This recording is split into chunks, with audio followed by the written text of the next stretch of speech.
Pakistani context में ये बहुत सेंसिटिव टॉपिक है। जब हम जात पात की बात करते हैं, बहुत सारे मसीही लोग जो हैं और दीगर भी जो इंडियन पाकिस्तानी कॉन्टेक्स्ट में रहते हैं, हम सब अपने क्लैन, अपनी कास्ट, अपनी क्लास, इस हवाले से बहुत ज्यादा कॉन्शियस रहते हैं। अभी रिसेंटली आप सबने देखा होगा कि पूरी दुनिया में मिनियापोलिस, यहाँ पर हमारे यूनाइटेड स्टेट्स में होने वाले एक पुलिस की ब्रूटैलिटी की वजह से जॉर्ज फ्लॉयड जिनका इंतकाल हो गया, और 50 अमेरिकन स्टेट के अंदर ब्लैक लाइव्स मैटर और इसका हैशटैग और मुजाहरे शुरू हो गए, और पूरी की पूरी कौम, और ना सिर्फ बल्कि इंग्लैंड बल्कि पाकिस्तान में लोगों ने ट्रक आर्ट भी बनाना शुरू कर दिया है जॉर्ज फ्लॉयड के इस कत्ल के हवाले से। ये जाहिर करता है कि इवन अमेरिका के अंदर भी जो रेसिज्म है वो किस कदर डीपली रूटेड है, जिसके पीछे स्लेवरी और जिसके पीछे एक्सप्लॉयटेशन की पूरी एक हिस्ट्री है। लेकिन इसके साथ साथ अगर हम देखें तो जो रेसिज्म है या जो एक्सक्लूसिविज्म है, ये दुनिया में कहीं ना कहीं किसी न किसी शक्ल में हमारे सामने मौजूद है। इंग्लैंड के अंदर हायरार्किकल सूरत में मौजूद है, हाउस ऑफ द लॉर्ड्स है, किंग्स एंड क्वींस हैं, सर्स के खिताब दिए जाते हैं। अपने इंडियन पाकिस्तानी कॉन्टेक्स्ट में आ जाए तो हमारे पास वहां पर भी एक बहुत लंबी चौड़ी लिस्ट और हिस्ट्री है। लेकिन आज हमारे साथ जो हमारे दोस्त शामिल हैं, भाई आसिफ अकील, उनकी जो फील्ड है, उनका जो एरिया ऑफ रिसर्च स्टडी है, ही इज अ सोशियोलॉजिस्ट, इसके साथ साथ वो जर्नलिस्ट हैं, और उनकी जो रिसर्च है वो खासतौर पर पाकिस्तान में जो मास माइग्रेशन है और प्रोटेस्टेंट मिशन का जो आउटकास्ट या शेड्यूल कास्ट लोगों के साथ जो काम था, और how it connect with the Christian mission, उस पर हम बात करेंगे। वेलकम भाई आसिफ, बहुत बहुत शुक्रिया आपका हमें ज्वाइन करने का। प्लीज हमें थोड़ा सा बताइएगा आप इस वक्त कहाँ पर हैं, और आपकी खिदमत क्या है, और आप किस एरिया में आप काम कर रहे हैं। एरिक भाई, आपका बहुत शुक्रिया, आपने इनवाइट किया। मेरा को पिछले 10 साल से बल्कि 2007 से जर्नलिज्म के साथ ताल्लुक है। डेली टाइम अखबार, नजम सेठी साहब, उसमें मैंने काम शुरू किया, और फिर उसके बाद एक्सप्रेस 24/7 और मुख्तलिफ इस तरह से काम किया। फिर अब मैं फ्रीलांस काफ़ी इंटरनेशनल से लेके Christianity Today, World Watch, Monitor, Herald, Friday Times वगैरह के लिए मैंने लिखा। मौजू जो है वो प्राइमरीली, जैसा कि आप कह रहे थे, वो है मार्जिनैलिटी, एक्सक्लूजन, रिलीजियस माइनॉरिटी, लेकिन पर्टिकुलरली पाकिस्तानी पंजाबी क्रिश्चियंस आप कह सकते हैं। इसके अलावा कुछ ऑर्गेनाइजेशंस हैं, उनके साथ भी मैं काम कर रहा हूँ। तो जो एरिया ऑफ इंटरेस्ट है वो है एक्सक्लूजन है, कि कैसे माशरे में कुछ लोगों को हम बाहर के या आउटसाइडर या आउटकास्ट कंसीडर करते हैं। और वो जो बात अभी कर रहे थे आपके, अमेरिका में इस वक्त काले और सफ़ेद की बहुत बड़ी एक तकसीम, और उसके ऊपर काफ़ी वो कुछ प्रोटेस्ट्स हो रहे हैं। तो वो जो जिसकी आप जिक्र कर रहे थे, कास्ट, उसका बुनियादी जो मतलब है वो भी रेस है। जो इसका संस्कृत वर्ड है वर्ण, उसका मतलब ही कलर है। उसके और भी मतलब है, लेकिन ब्रिटानिका एनसाइक्लोपीडिया एक्सप्लेन करता है कि उसका जो बुनियादी मकसद मतलब हम ले सकते हैं वो कलर है।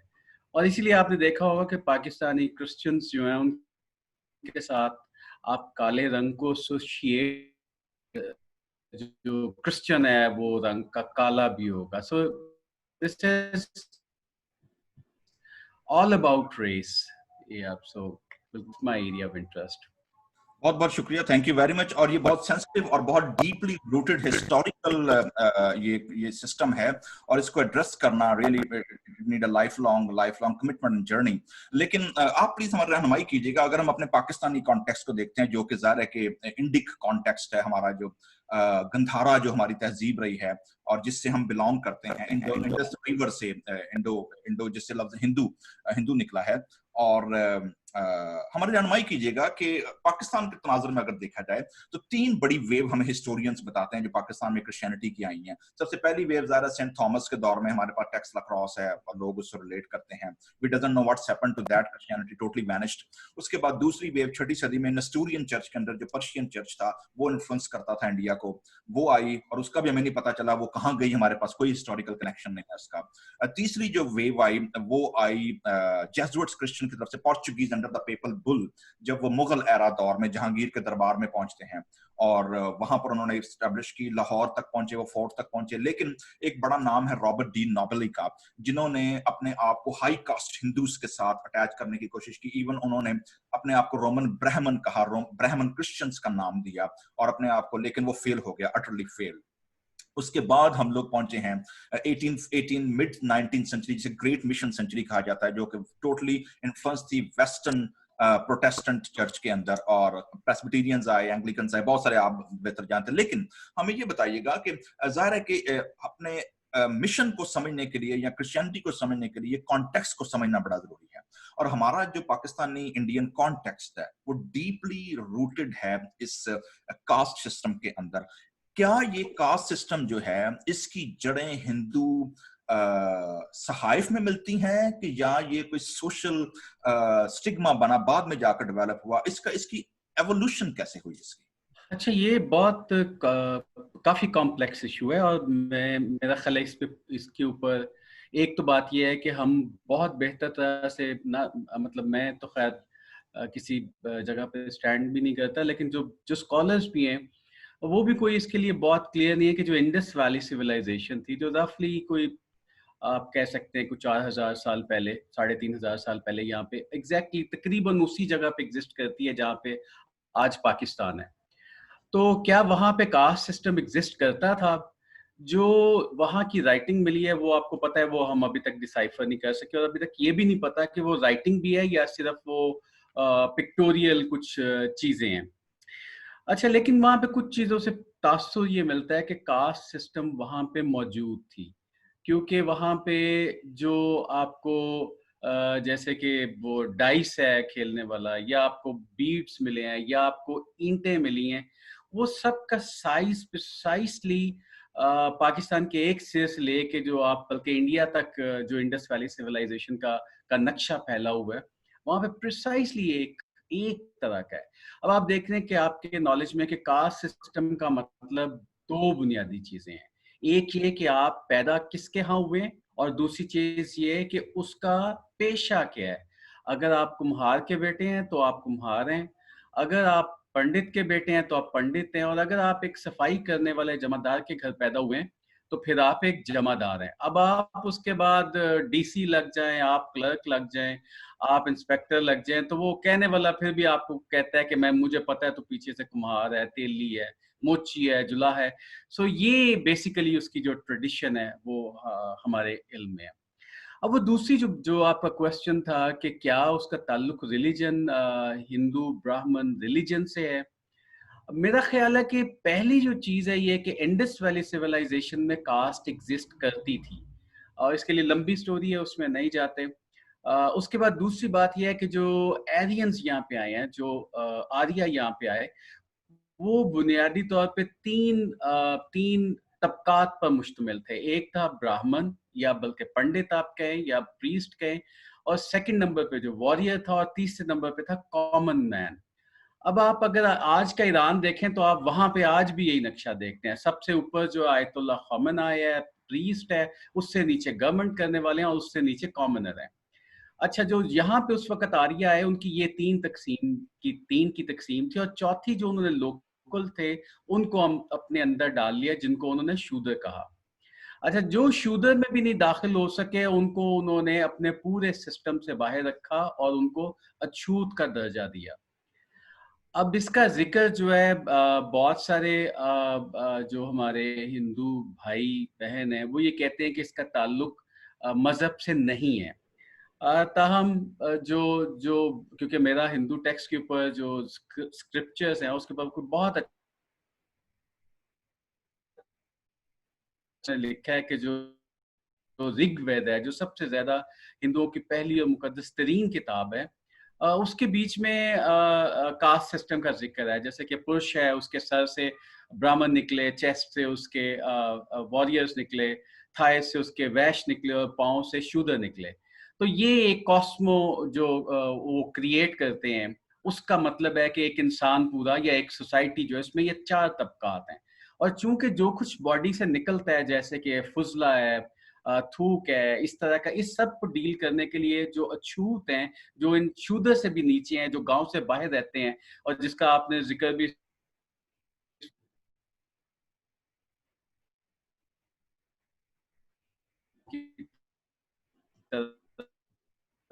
वो वो बाद में क्रिश्चियन हुए। इम्पोर्टेंट जो जो मानु स्मृति है, गो के वो बहुत सारे लोग कहते हैं कि उसको कोई पढ़ता भी नहीं है, लेकिन जो कुछ मानु स्मृति में लिखा है वो यू विल बी सरप्राइज्ड, वो अभी तक उस तरह से उसमें बहुत सारी चीजें जो है वो मानी समझी और की जाती हैं। और पाकिस्तान में रहने वाले जो मुसलमान हैं वो कास्ट पे पूरी तरह अमल करते हैं, जैसे कि ब्रिटानिका में भी लिखा है कि इस्लामिक कास्ट हैं, पहले नंबर पे सबसे ऊपर अशराफ हैं, सैयद हैं, और फिर उसके बाद जो मुगल हैं वगैरह, और फिर जो लोकल हैं वो हैं, और फिर उससे नीचे जो अजलाफ हैं, जो जो कह सकते हैं कि जो लोएस्ट लोग हैं। तो कास्ट सिस्टम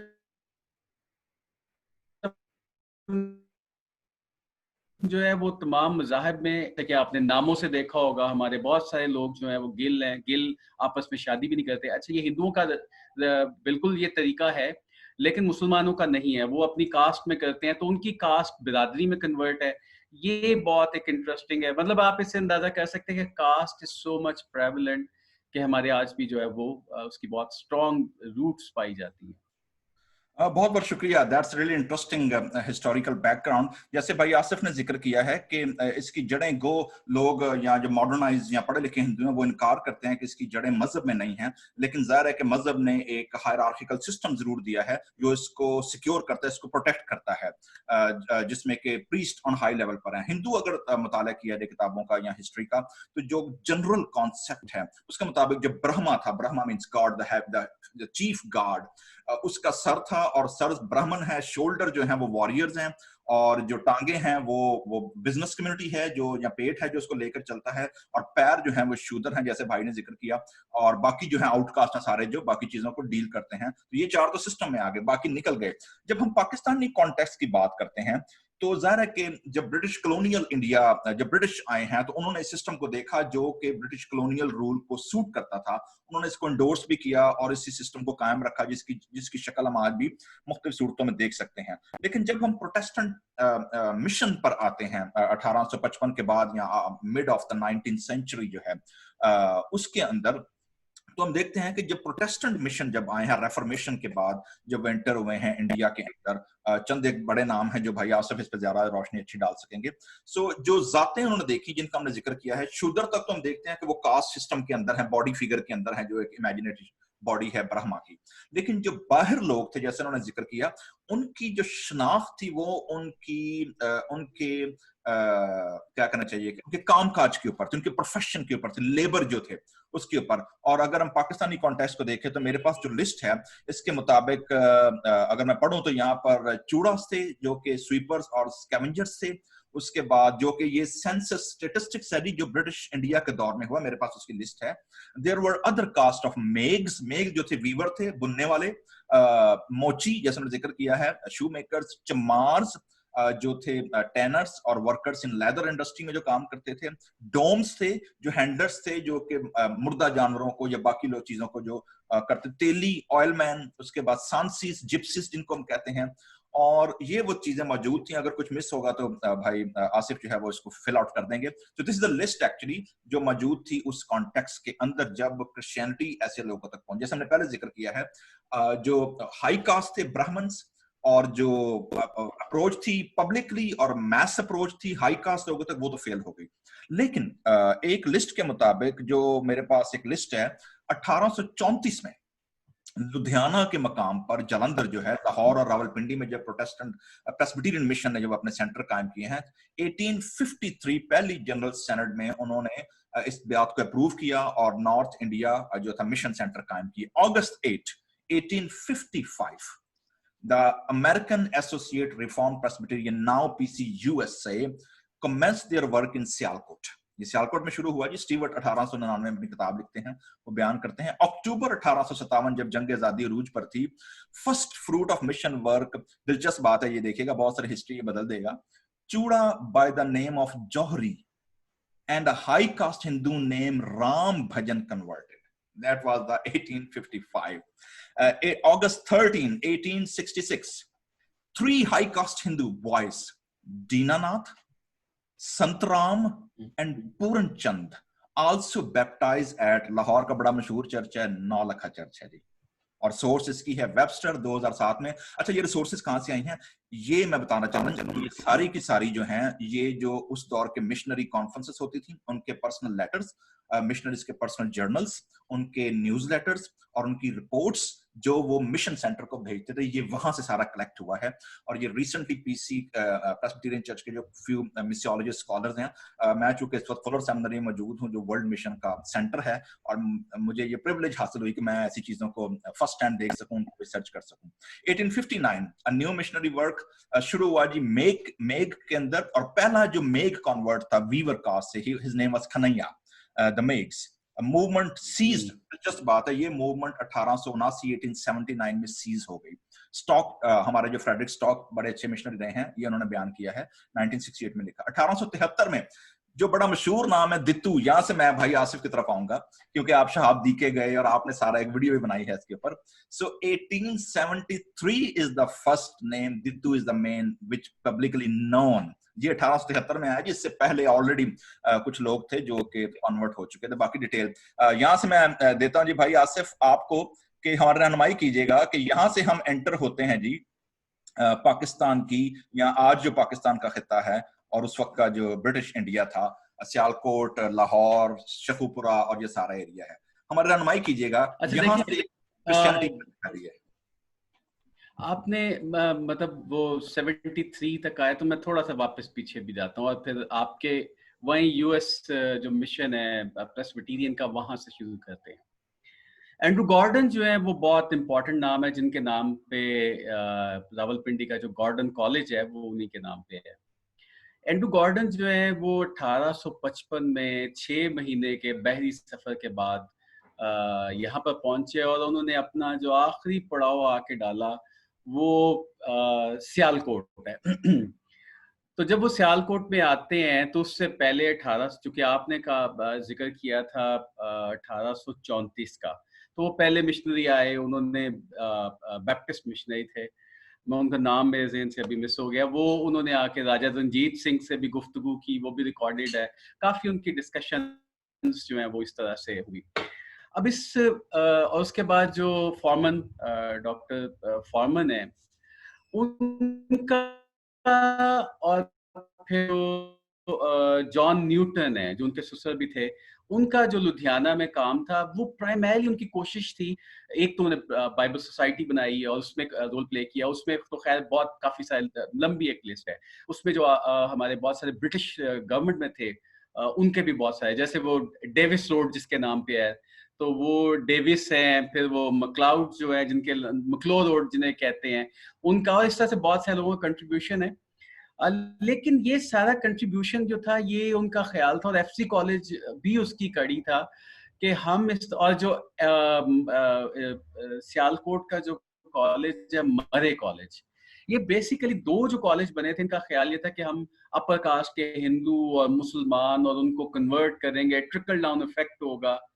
और 30 साल तक उन्होंने बेशुमार मेहनत की, but nothing happened, almost nothing happened. सिर्फ कह लें कि 1849 में पंजाब जो है वो ताजे बरतानिया के कब्जे में आया, और उसके बाद 1800, आपको पता है उसी सन में लाहौर के बीच में जो डॉक्टर फॉरमन है, उन्होंने कॉलेज स्कूल डाला, और उसके बाद से वो जो सारी कोशिश थी वो कोई बहुत रंग नहीं ला सकी। जब आप 1871 की सेंसस देखते हैं तो पंजाब में, जो कि आज का पंजाब नहीं है, वो पंजाब जो दिल्ली वाली मतलब इस तरफ इंडिया की तरफ और फिर ऊपर से ये पेशावर की तरफ, उस सारे के मिला के कोई 3000 क्रिश्चियन थे 1871 तक। और जिस आपने कन्हैया के भी जिक्र किया, जो डोम थे, बल्कि वो तो मैग से थे, बट जो डोम में कन्वर्जन भी शुरू हुई वो 1873 में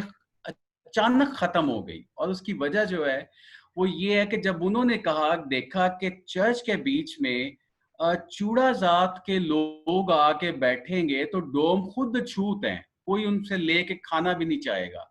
लेकिन ये इतने नीचे थे कि इनसे डोम भी नफरत करते थे, सो दे रिवर्टेड। उन्होंने कहा अगर ये क्रिश्चियन हो गए और हमने इनके साथ बैठ के नमाज पढ़नी है तो हम जा रहे हैं, and that's why there conversion stop.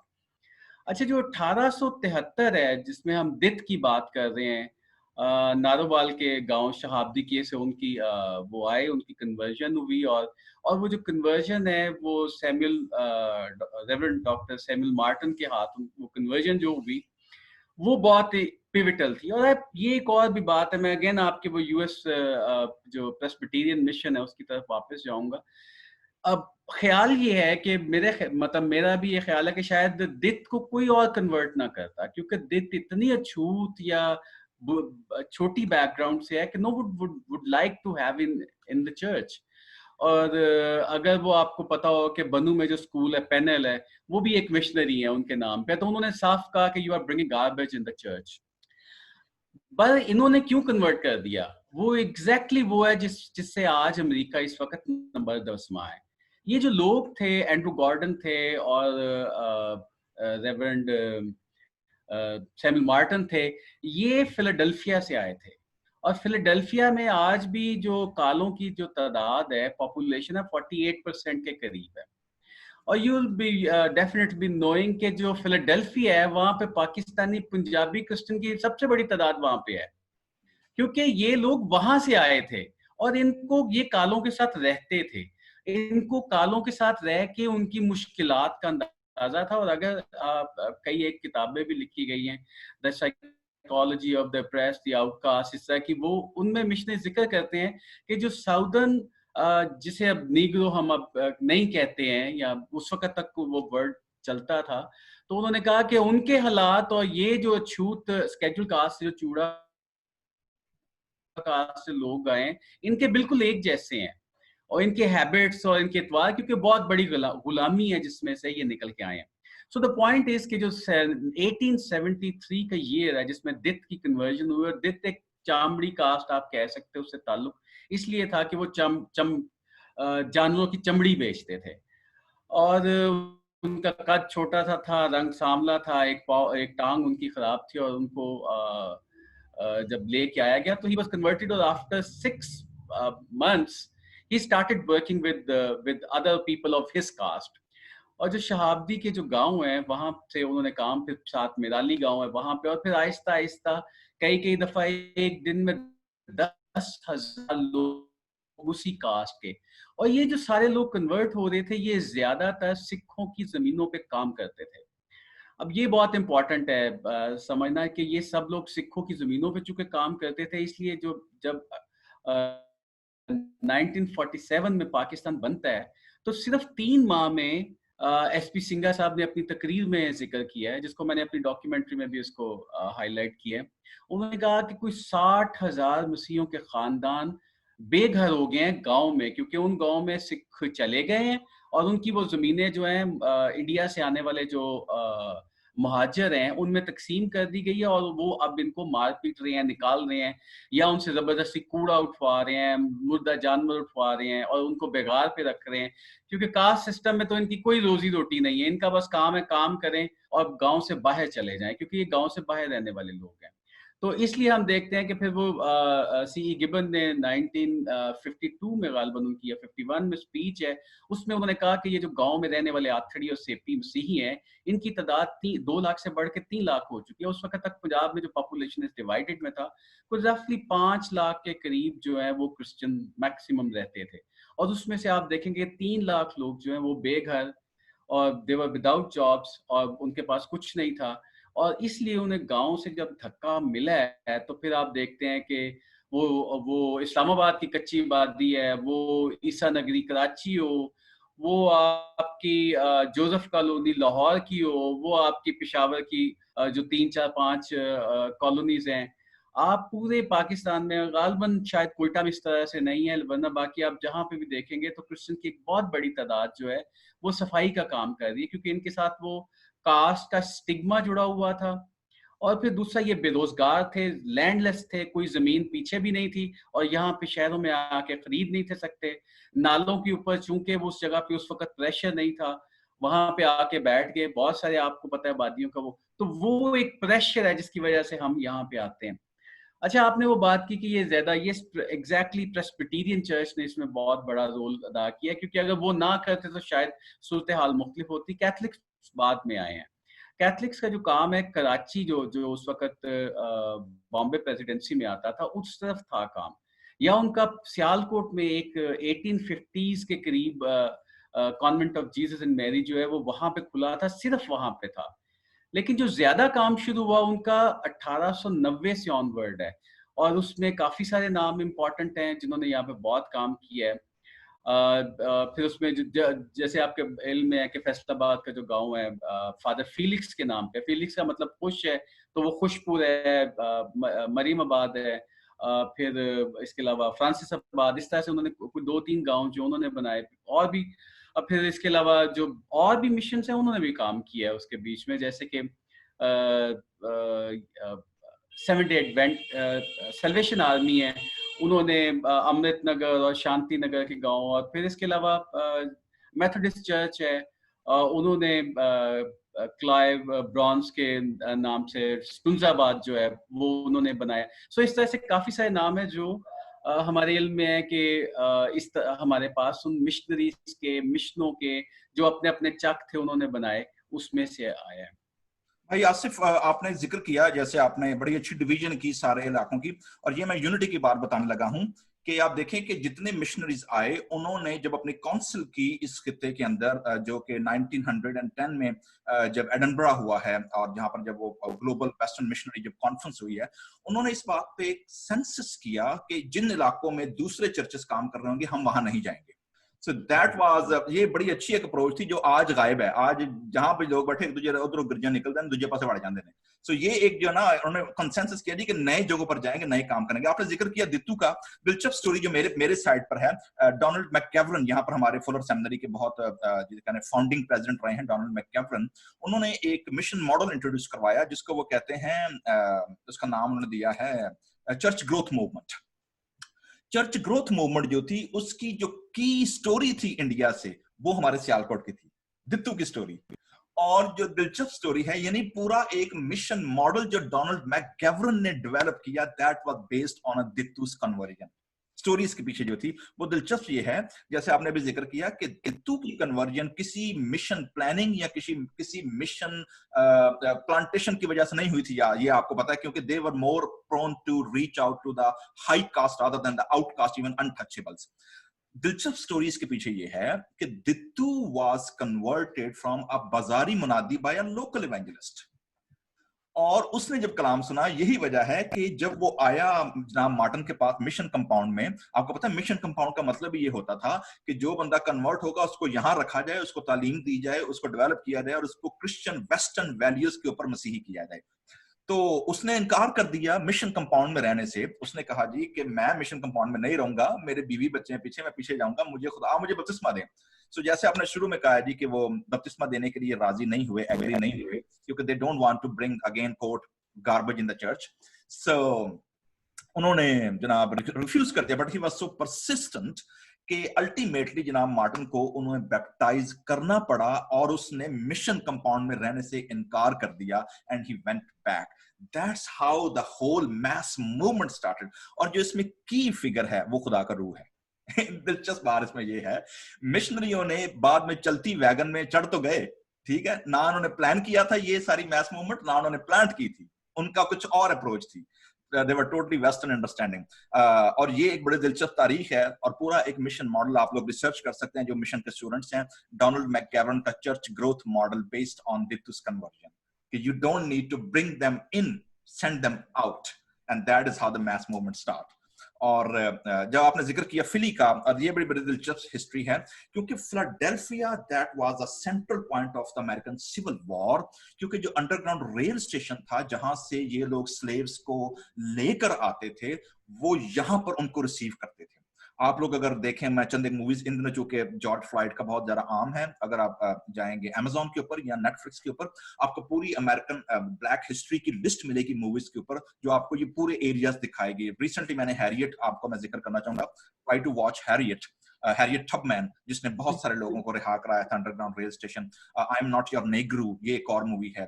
There are lots of movies actually those who are focusing on that. तो आपको आइडिया होगा कि व्हाई फिलाडेल्फिया या न्यूयॉर्क या जो ये जो पट्टी है, क्यों हमारे मोस्टली पंजाबी क्रिश्चियन ज्यादातर यहाँ पर इन इलाकों में क्यों है। भाई आसिफ ने आपको उसका लिंक हिस्टोरिकल बताया है। Because of that Presbyterian mission work and the missionaries who came from this area from the US United state, जो कि हब था स्लेवरी रिडीम लोगों का, और उनको वहां से आगे वो लेकर जाते थे। So that's a interesting history कि कैसे कैसे लिंक जो है खुदा का रूह पूरी दुनिया में कैसे काम कर रहा था, और ये सारी चीजें मौजूद थी। भाई आसिफ, आपने जिक्र किया शहरों की तरफ बढ़ती का, लेकिन आपने चंद गांवों के जरूर नाम लिए हैं।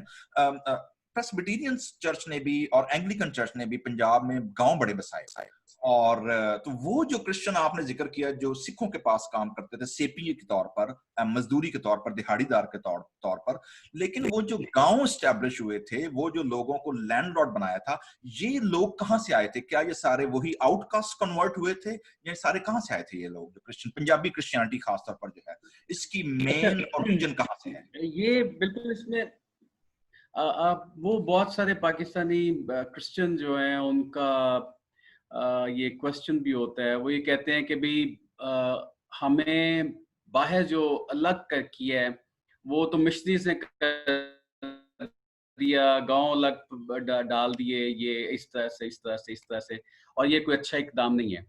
मतलब वो बात तो उनकी ठीक है कि ये ऐसा नहीं होना चाहिए था, लेकिन मुश्किल ये है कि ये वो लोग थे जिनके साथ कोई खाना नहीं खाना चाहता, जिनके साथ कोई बैठना नहीं चाहता, जिनके हाथ से अगर कपड़े की दुकान हो तो वो काम कर रहे हो तो उनके हाथ का लगाया हुआ कपड़ा नहीं खरीदेगा।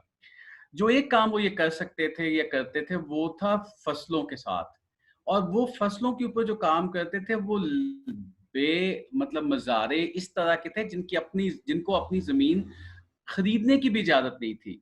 और जो लैंड एक्ट है 1901-2 का गालबन, उसके मुताबिक ये इनके पास पैसे हों भी तो ये फिर भी जमीन नहीं खरीद सकते थे।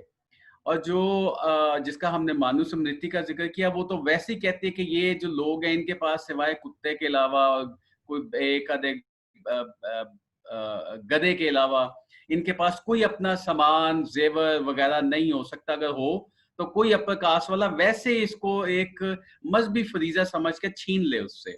सो ये लिखी बातें हैं। सो ये दे वर ऑलवेज वेरी पुअर, और इनसे अगर आप छूत का ताल्लुक रखेंगे, जिसका कि हम बहुत आजकल सोशल डिस्टेंसिंग का बड़ी अच्छी तरह एक्सपीरियंस कर रहे हैं कोविड-19 के बीच में, कि इसका मतलब क्या है। जब आप सोशल डिस्टेंसिंग करते हैं तो उसका मतलब होता है यू विल स्टे पुअर। जो सबसे बड़ा इस वक्त चैलेंज आया है कोविड-19 का, वो मौत से मतलब कोविड से ज्यादा तो वो पॉवर्टी का आया है। तो जब आप जिन लोगों के साथ आप रिलेशन नहीं रखेंगे, छूत की तरह ट्रीट करेंगे, वो गरीब होंगे। अब इनकी गुर्बत की वजह से मिशनरीज ने गांव डाले हैं, और वो गांव जो है वो तकरीबन तमाम मिशनरों ने डाले हैं। वो को 15-20 आपको मेजर नाम मिलेंगे, बाकी छोटे छोटे और भी आपको मिल सकते हैं। कोई 50 के करीब एक लिस्ट बनती है।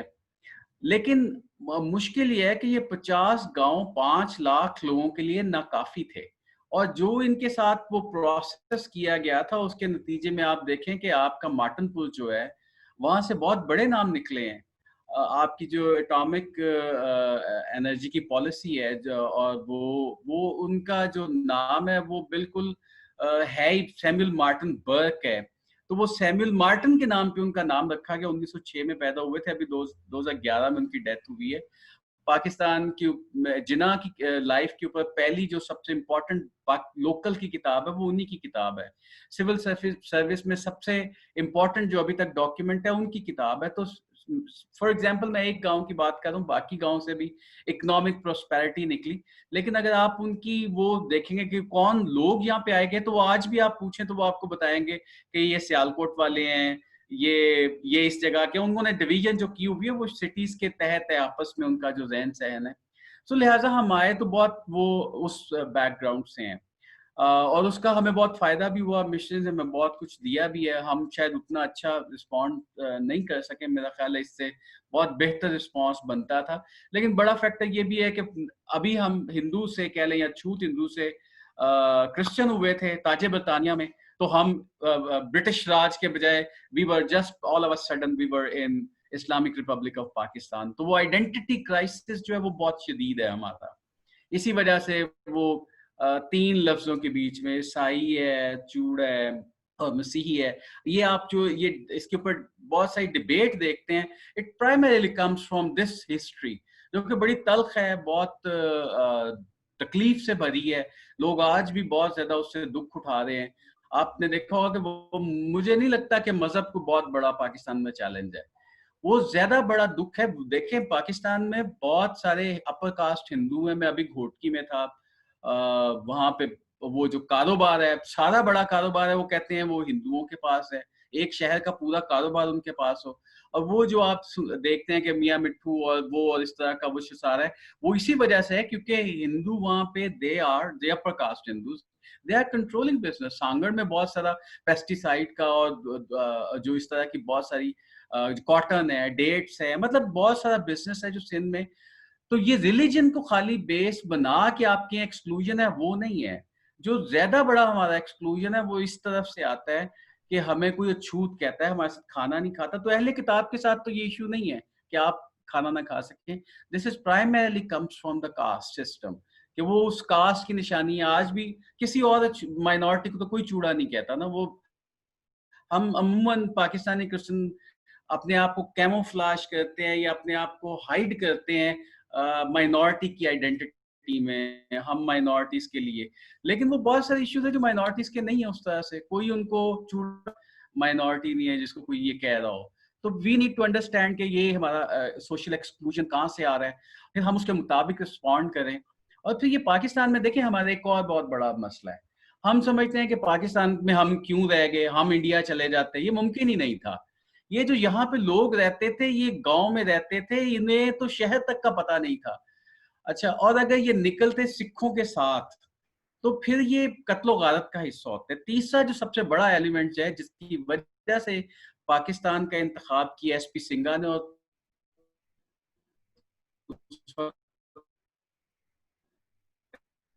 आप यहाँ से ट्रेवल करके जाते तो क्या बनते, आप वहां पे दलित होते। तो हमने ये कहा कि देखिए, मुसलमानों के साथ सलूक तो था, कमियों वाला था। मैंने बहुत इंटरव्यूज भी किए हैं और इसके ऊपर कुछ काम भी किया। मुसलमान ज्यादातर जो इस सारे खित्ते में थे, वो सारे कोई सैयद नहीं थे या बड़ी अब पोजीशन पे नहीं थे। वो बहुत ज्यादा बड़ा तबका जो था वो कमियों का था। गांव में जो तेली है, नाई है, मोची है, और इंटरव्यूज मैंने किए, मेरी आपने डॉक्यूमेंट्री में भी देखा है। और उसके अलावा भी बहुत सारे वैसे भी डॉक्यूमेंट्स है जिससे हमें पता चलता है कि बहुत बड़ा जो बल्क है। मतलब मैंने 1931 की सेंसस भी देखी है। तो 1/3 ऑफ जो मुसलमान है पंजाब में, वो वैसे डिपेंडेंट इस तरह की कास्ट में थे। वो सिर्फ छूत नहीं थे, बट एटलीस्ट दे वाज जो शूद्र की जो कास्ट है उसमें आते हैं। अब इसलिए हमारी तवक्को ये थी कि हमें मुसलमानों के साथ ज्यादा बेहतर रहा जाएगा। एसपी सिंघा ने अपने जो बाउंड्री कमीशन था उसके सामने ये बात भी यही कही। उन्होंने कहा जो हिंदुओं के गांव है वहां पे हमें कोई पानी भी नहीं पीने देता, लेकिन जो मुसलमानों के गांव है वहां पे हमारा कब्रिस्तान भी है। वो आज एक अलग बात है कि पाकिस्तान में क्रिश्चियनों को कब्रिस्तान का मसला है, पानी का मसला है, बाकी सब इश्यूज हैं। लेकिन 1947 में caste was the deciding factor जो हमने पाकिस्तान को ज्वाइन किया था। इसलिए बाकी और कोई माइनॉरिटी इतना क्लेम नहीं करती या कर सकती, कहने को तो हो सकता है, लेकिन प्राइमरीली हमने बहुत क्लियरली पाकिस्तान बनने में साथ दी है। भाई आसिफ, इतनी डिटेल हिस्ट्री के साथ जाहिर है कुछ चीजें हजम करना मुश्किल है और एक्सेप्ट करना भी मुश्किल है।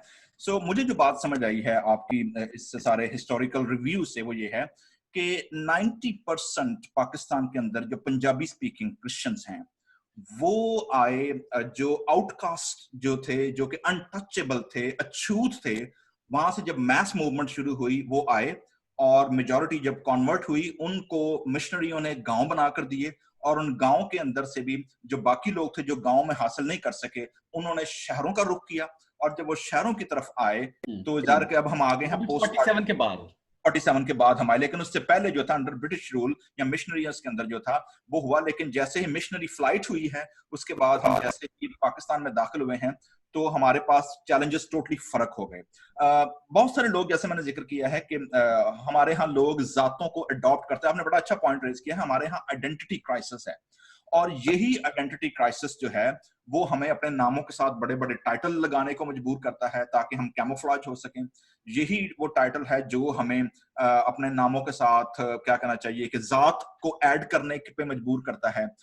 ये बताइएगा, हमारे यहाँ एक और बड़ा सवाल ये उठता है, ये जो अभी आपने चंद जातों का नाम, भट्टी, गिल, सरोया और ये all kind of all these major जो हैं, सोहतरा और सारा कुछ, ये जातें क्रिश्चियंस ने अगर हिस्टोरिकल फैक्ट देखा जाए तो we were not belong to the jat system, हम तो बिल्कुल आउट थे इनसे। तो ये अडॉप्टेशन कब और कैसे शुरू हुई?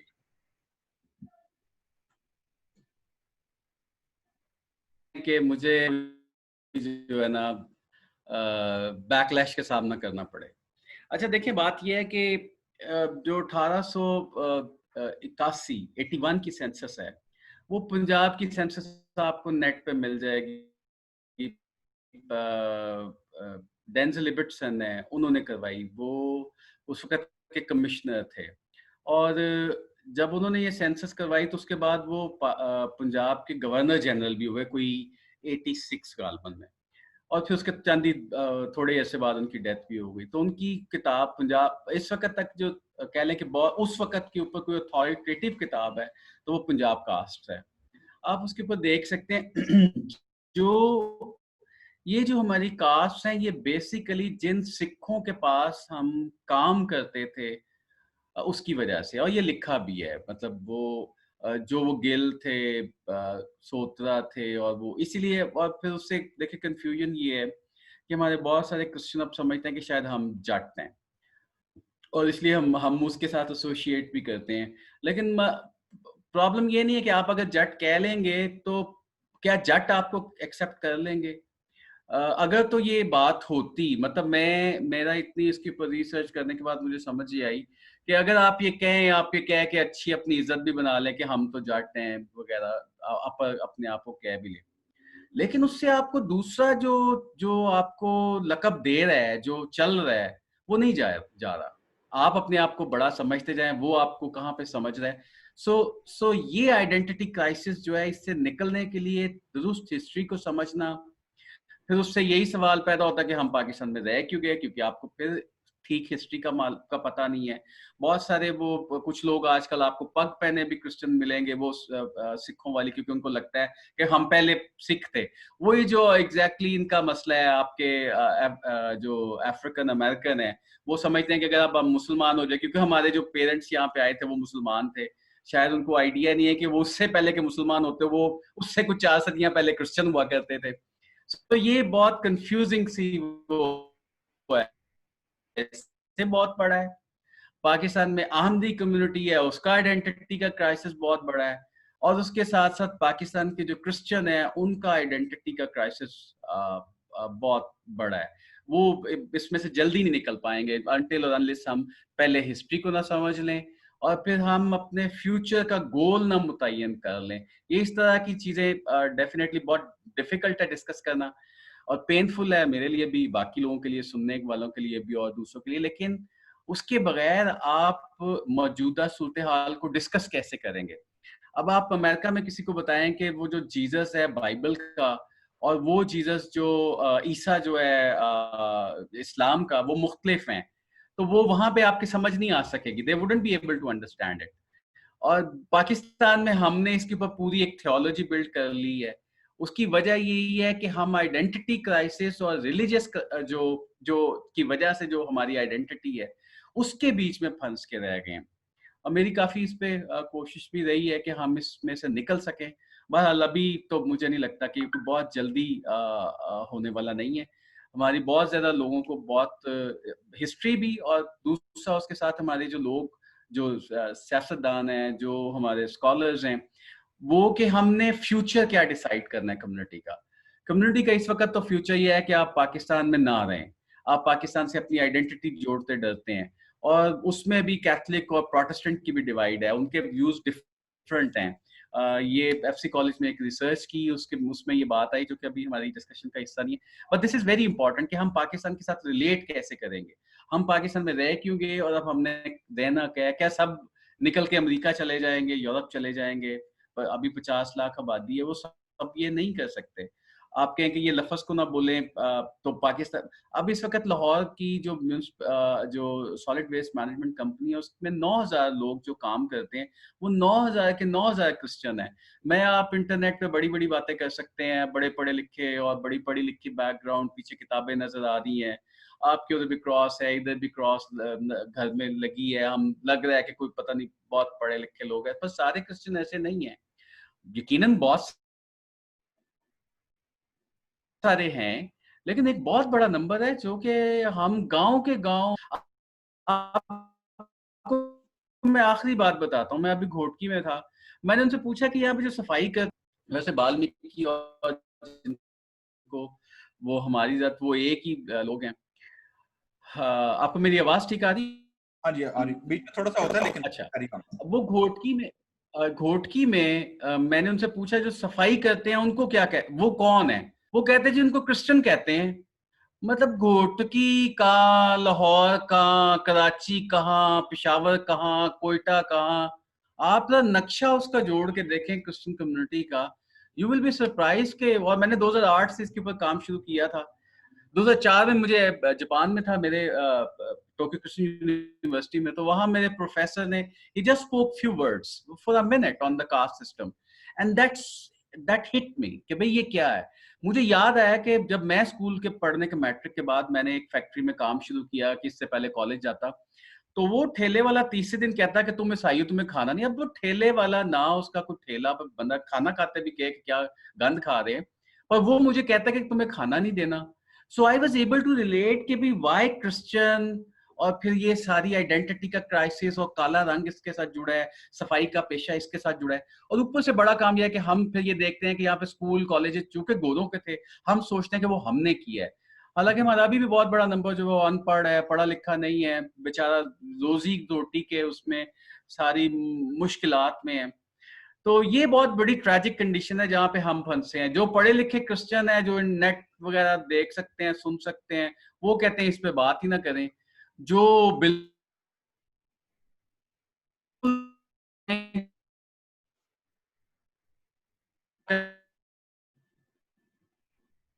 हम मुश्किल हालात पे खड़े हैं। उम्मीद है कोई आने वाले वक्त में कुछ इसमें कोई बेहतरी आ सकेगी। भाई आसिफ, आपने बड़े सेंसिटिव इश्यूज पे बात की है। जैसे हमने जिक्र किया कि how can we frame our future, और किसी ने कहा था जी कि let our past be a light to our future, और हमारा जो माजी है वो हमें लाइट दिखाए कि हमने फ्यूचर में किस तरफ जाना है। सबसे पहली चीज है acceptance. We need to accept our self कि हम आए कहाँ से हैं। मुझे नहीं पता मेरे मेरे परदादा कहाँ से हैं। मुझे अपने नाना का जरूर पता है कि उसका नाम मोहन लाल था और he was from the high cast Hinduism, जहाँ से शायद मुझे लगता है थोड़ा बहुत मेरा रंग हो गया। अगर मेरे बाप की तरफ से आता तो मेरा भी आज थोड़ा सा जो था वो सांवला ही होता। तो मकसद ये कहने का कि we need to accept our our identity, जो हमारी रियलिटी है। सियालकोट पंजाबी स्पीकिंग क्रिश्चियन, मैं पंजाबी स्पीकिंग क्रिश्चियन हूँ। पंजाबी स्पीकिंग क्रिश्चियन होने की हैसियत से जो मेरी हिस्ट्री है, जो मेरी आइडेंटिटी है, आई कैन नॉट चेंज। वो मुझे एक्सेप्ट करनी होगी एज इट इज, जो मेरी हिस्ट्री, मेरी तारीख है। अच्छा, लेकिन अगर हम आज को पीछे मुड़कर देखें और 150 साल के अंदर देखें, खुदा ने पंजाबी क्रिश्चियन को ब्लेस भी बड़ा किया है। हमारे पास जो सिचुएशन इस वक्त है, हमारे पास जो प्रोफेशनल्स हैं, whether it's medical, whether it's education, whether it's army. जैसे हमारे कराची के एक दोस्त हैं, उन्होंने एक बड़ी अच्छी किताब लिखी है सफर शनाख्त के नाम से, और वो सारा आर्मी के अंदर जितना पाकिस्तानी क्रिश्चियंस का, अब ये नहीं पता वो पंजाबी क्रिश्चियन थे या कौन से क्रिश्चियन थे, लेकिन जो भी क्रिश्चियन थे उनका कंट्रीब्यूशन जो है वो उन्होंने बयान किया है। और भी लोग हैं जो इस आइडेंटिटी क्राइसिस को डील करने की अपने अपने अंदाज में, अपने अपने लेवल पर करने की कोशिश कर रहे हैं। जैसे भाई आसिफ जो है वो पंजाबी जो अर्बन जो माइग्रेशन हुई, और खासतौर पर हमारे जो पंजाबी क्रिश्चियंस की जो हिस्ट्री है उसको लेकर चल रहे हैं। भाई आसिफ, हमें ये बताइएगा कंक्लूडिंग थॉट के तौर पर, आपकी इस सारी रिसर्च और इसके मुताबिक अभी रिसेंटली आप लोगों ने कैंपेन चलाई पाकिस्तान में, कोटा सिस्टम जो था वो आपने जो था वो करवाया। हालांकि मेरे नजदीक कोटा सिस्टम भी एक तरह की ज्यादती है शहरियों के साथ, कि आप उनको बराबर के दर्जे पर रखने के बजाय आप उनको जो बचा हुआ चीजें होती हैं वो आप दे रहे होते हैं, हालांकि they have a full right as a citizen of Pakistan. लेकिन anyway this is a reality, पूरी दुनिया के अंदर ये एक सिस्टम है और हर कल्चर, हर सिविलाइजेशन इसको देख रही है और इसको बर्दाश्त कर रही है, नस्लें इसके ऊपर फाइट कर रही हैं, लोग अपनी जानें दे रहे हैं, स्ट्रगल कर रहे हैं। और ये एक लड़ाई है जो सदियों से, जब से ह्यूमन सिविलाइजेशन कायम हुई है, ये जो डिवीजन है, क्लासिज्म है, ये खत्म जो है मुझे नहीं लगता कि ये हो सकेगी। This is on going struggle. सवाल ये पैदा होता है कि आप तारीख में किस साइड पे खड़े हुए हैं, आप तारीख में जालिम के साथ खड़े हुए या मजलूम के साथ खड़े हुए हैं। सवाल सबसे बड़ा ये होता है, वेयर यू आर स्टैंडिंग।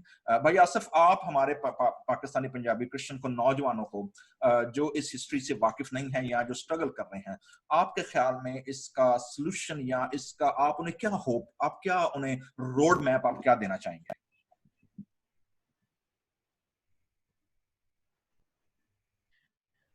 अच्छा देखें, मेरे पास रोड मैप अपना जाती नहीं है। मैंने रिसेंटली एक रोड मैप जो है वो एक और छूत या स्केड्यूल का ये लफ्ज मैं बता दूं, फिर मैं आगे चलता हूँ उस बात पे। क्या पता नहीं 50 के करीब, 40 के करीब कास्ट हैं। वो 1935 का जो एक्ट ऑफ इंडिया है उसमें उनको शामिल किया गया कि ये डिप्रेस्ड कास्ट हैं, ये इनको एक्स्ट्रा एफर्ट, मतलब इनको एक्स्ट्रा हेल्प देने की जरूरत है। आप इनको एजुकेशन में हिस्सा दें, आप इनको जॉब्स दें, आप इनको असेंबलियों में हिस्सा दें। तो ये जो जितनी आपको रिजर्वेशन मिलते हैं ना, लफ्ज रिजर्वेशन का, रिजर्वेशन इन इंडिया, आप विकिपीडिया पे देख सकते हैं। अच्छा, इनमें से एक कास्ट है जो है मैगवाड़, और मैगवार्ड से मैं बहुत इम्प्रेस हूँ। उन्होंने, उनके पास कोई चर्च नहीं था, चर्च की तरह की बड़ी हायरार्की, कोई गोरों की छोड़ी हुई जायदादें, मिशनें, प्रॉपर्टियां और स्कूल और कॉलेजेस, ऐसा कुछ नहीं था। बट दे जस्ट डिसाइडेड, और वो उनको कोई आज से 20 साल पहले मुर्दार खाने वाले कहा जाता है, ढेड कहते थे। हालांकि ढेड एक अलग से कास्ट है, लेकिन मैंने मैगवार्ड के इंटरव्यू किया, उनको ये कहा जाता था। अच्छा, तो उन्होंने किया क्या? इस वक्त आपके सबसे ज्यादा जो पढ़े लिखे हिंदू हैं, आप कह सकते हैं अपर कास्ट से ज्यादा जो बड़ा नंबर है वो मैगवाड़ का है सिंध में। वो कारोबार में दो चीजें उन्होंने की हैं। एक तो मार्च, पिछले साल की मार्च, उसमें जो 70 doctors Sindh Public Service Commission ने के इम्तिहान में पास हुए, 70 में से कोई 52 थे जो हिंदू थे, और उनमें से ज्यादातर जो हिंदुओं में थे वो मैगवाड़ कास्ट के थे। इसका मतलब है कि education is the first priority. Second, वो नौकरियों पे नहीं रहे, वो नौकरी नहीं करते, वो बिजनेस करते हैं। और अगर वो लोग बिजनेस कर सकते हैं, पारसी कर सकते हैं, सिख, पाकिस्तान में ये बात कहनी कि बिजनेस नहीं अकलीतें कर सकती, वो क्रिश्चियन बिल्कुल ठीक अपनी जगह पे कहते हैं, but they need to change it. अगर सिख कर सकते हैं, अपर कास्ट हिंदू, उनके लड़के पढ़ भी जाएं तो वो बिजनेस करते हैं, पारसी बिजनेस करते हैं, बहाई बिजनेस करते हैं, तो वो मजहब, आप खाली उसको मजहब की के रंग से अगर जब निकल के देखेंगे और फिर कोशिश करेंगे, so business and education are two main priorities, जो कि मैं अपने मॉडल से नहीं बल्कि मैगवार्ड कम्युनिटी, आप ये लाहौर में हाइपर स्टार है, यहाँ पे आप देखें कि वो अपनी सिंध के से लाई हुई जो जो चीजें हैं, आर्टिकल्स हैं, क्लोथ्स हैं, उनकी दुकान है, वो मैगवार्ड जो कम्युनिटी है उसकी है। तो वो बहुत ज्यादा जो आपके हैंडीक्राफ्ट और इस तरह के काम है, इसमें वो बहुत अच्छा कारोबार कर रहे हैं। वी नीड टू थिंक कि हम क्या कर सकते हैं। हमारे पास जो इस वक्त तक का मॉडल है अनफॉर्चुनेटली वो है चर्च का। मिशनरी बन जाएं, पादरी बन जाएं, सेमिनरी करें, बाहर चले जाएं, बाहर से डॉलर आ जाए। Very frankly I am part of it, मैं भी इसी कम्युनिटी का हिस्सा हूँ। and I just realized now and I tell my son कि भाई ये जो नक्शा है, ये जो रोड मैप है, ये गलत है, इससे निकलना है। We have to move on. ये एनजीओ का वाला सर्कल, चर्च का सर्कल और एड वाली डिपेंडेंसी जो है, क्रिश्चियन हर दूसरा तीसरा क्रिश्चियन किसी मिशनरी इदारे में है, किसी एनजीओ में है। So we need to get out of this. जब तक ये रहेगा हम तब तक परसिक्यूशन के नैरेटिव में भी रहेंगे। So we need to take hold. Pakistan as our country, हमने इसके बनाने में काम किया है. We need to take advantage of this country as well. बहुत बहुत शुक्रिया भाई आसिफ। जैसे भाई आसिफ ने हमें बहुत अच्छा, उन्होंने मॉडल जो उन्होंने फॉलो किया, मेघवाड़ लोगों से, और आप देखेंगे पाकिस्तान में मेमन, कराची के अंदर मेरा ताल्लुक चूंकि कराची से है, कराची में बहुत सारी कम्युनिटीज हैं, जैसे उन्होंने पारसी कम्युनिटी का जिक्र किया है, उसके बाद आगा खानी कम्युनिटी है, उसके बाद मेमन बरादरी है, कच्ची है, गुजराती है, और देवर लॉट्स ऑफ बिजनेस कम्युनिटी जो कि बिजनेस टाइकॉन के तौर पर उभर कर सामने आए हैं। और अभी जो एक और इंडस्ट्री जो हमारे पास आईटी की इंडस्ट्री आ रही है इंडिया के अंदर, बहुत से लोग आप देखें, there are certain other aspect जिसको हम एक्सप्लोर कर सकते हैं। मेरे नाना जी जिनका मैंने जिक्र किया, वो एक बड़ी बात कहा करते थे, मेरा काफी उनके साथ टाइम गुजरा। सिराम वाली गांव एक उनका था, गुजरावाला था। जब आप सरूर की तरफ जाते हैं तो रास्ते में एक छोटा सा गांव आता है सिराम वाली, सो वहां पर डॉक्टर मोहन लाल के नाम से थे, और वो अक्सर एक बात कहा करते थे, वो कहते थे उत्तम खेती दोम व्यापार तो नखित चाकरी, यानी उत्तम सबसे जो खुदा ने लोगों को ब्लेसिंग दी है वो है खेतबाड़ी, मतलब किसान जो है मेहनत करता है अपनी जमीन में, कहते हैं उसके नीचे फिर व्यापार है, मतलब अगर आप वो नहीं कर सकते ना तो फिर आप कारोबार करें, और अगर वो भी नहीं कर सकते सारा नखे तो फिर चाकरी करो, और तो कोई नहीं, नौकरी करो जाकर लोगों की, nothing else can you do. तो ये जो मॉडल है भाई ने हमें बताया है, और जैसे इंडिया में एक नारा चला था जी, एक रोटी खाएंगे लेकिन बच्चों को पढ़ाएंगे। सो एजुकेशन इज द की, नंबर वन।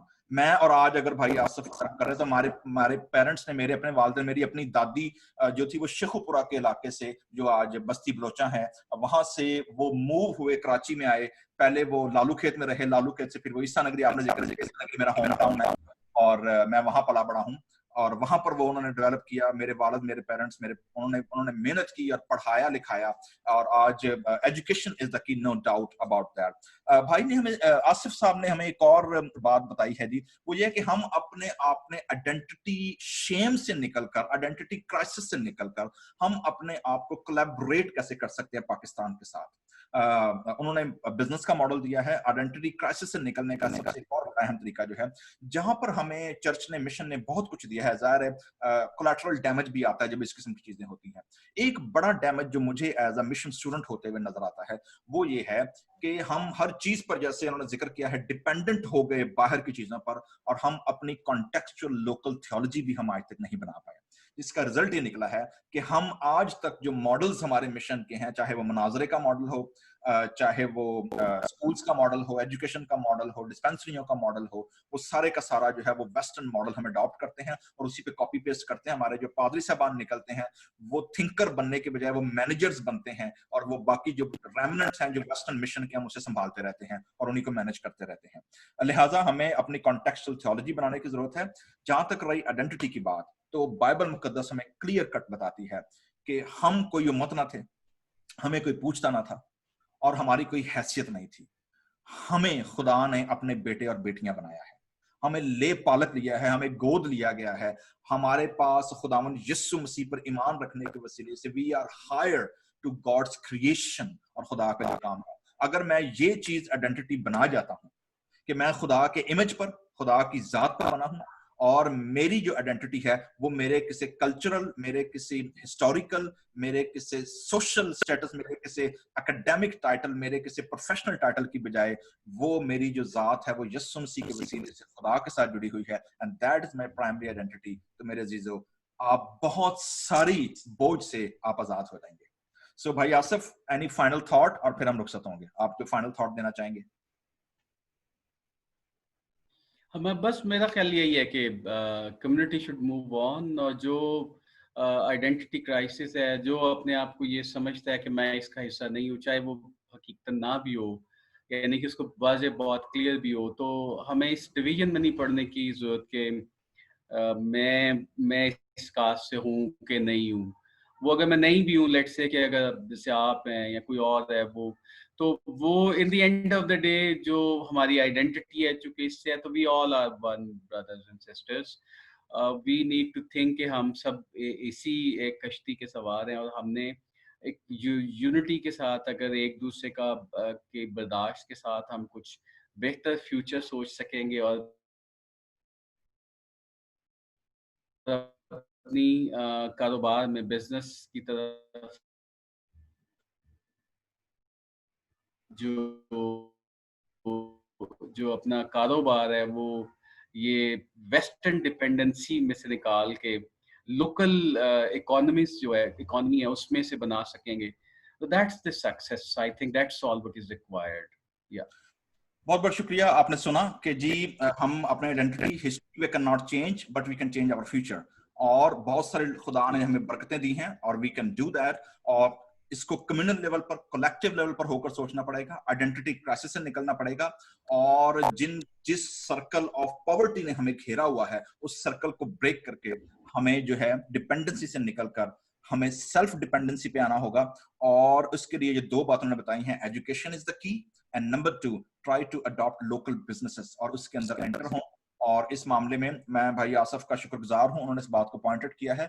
और मेरी उनसे गुजारिश होगी, अगर उनका कोई ऐसा फोरम है, अगर उनका कोई ऐसा थिंक टैंक है, या अगर उनका कोई ऐसा नेटवर्क है जिसके जरिए से बाहर बैठे हुए लोगों को उनके साथ कनेक्ट किया जा सकता है, ताकि जाहिर है कि अगर एजुकेशन भी करनी है, बिजनेस भी छोटा मोटा शुरू करना है, you need amount, you need capital money, you need some support actually, ताकि आप उसमें दाखिल हो सकें। तो कैसे पाकिस्तान से बाहर बैठे हुए लोग जो इस मामले में कंसर्न हैं या सेंसिटिव हैं, वो कैसे इस काम में अपना कंट्रीब्यूशन डाल सकते हैं ताकि हम कम्युनिटी को अपलिफ्ट करें। यकीनन भाई आसफ से आप रब्ता कीजिएगा, he is active on social media also as well, he is available. आप अपना जरूर शेयर कीजिएगा अपनी इंफॉर्मेशन, और जो दोस्त इंटरनेशनल लेवल पर बैठे हुए उनसे रब्ता करना चाहते हैं, please do so. He is our front liner right now, और जो इस मामले पर बातचीत कर रहे हैं, एंगेज हो रहे हैं, गवर्नमेंट ऑफिशियल के साथ एंगेज हो रहे हैं, कम्युनिटी लेवल पर हो रहे हैं, रिसर्च बेस है। So is an authentic person. जो आपको बाकी मदारी नजर आएंगे उधर बैठे हुए, try to avoid them and try to go to the original ring master. So God bless you, और खुदावंद आपको बरकत दे। भाई आसिफ, आपका बहुत बहुत शुक्रिया। बहुत